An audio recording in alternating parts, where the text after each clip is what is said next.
د 2000 اول کې ولګي هغه یې یا د برنامه چې د خوست اطلاعاتو کلتور ریاست د اطلاعاتو آمریت په نوښت رامنځته شوی و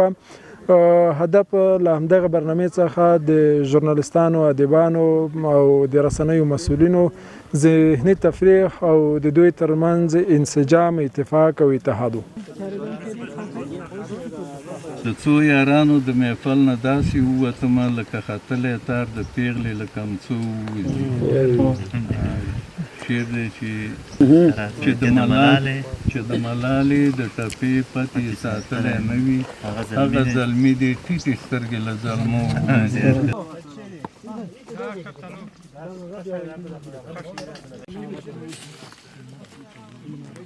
دا ډول برنامې برابرول د خبریالانو لپاره ډېر اړین دي ځکه چې د خبریالانو ترمنځ پر اتفاق او اتحاد او یووالی رامنځته کوي او سره په ټوله کې په رسنیزه برخه کې د کارونو ستړیا ترڅنګ ورې د دا ډول تفریح برابرول او دا ډول چکرونه برابرول ډېر مهم او ډېر ګټور دي ځکه چې خبریالان هم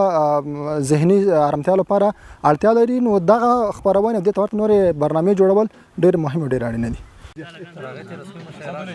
په ټوله کې د ژورنالستانو ترمنځ دغه سفرونه نه یوازې دوی دغه ذهني فشار راکموي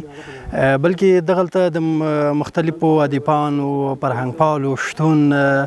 د شاعرانو دا دې ته زمینه برابروي تر څو له مسؤلینو سره له همدې ټولنې له هر وګړو سره له هرې برخې سره د ژورنالستانو هغه اړیکه لا ډېر قوي شي ژورنالستان هغه څوک دي د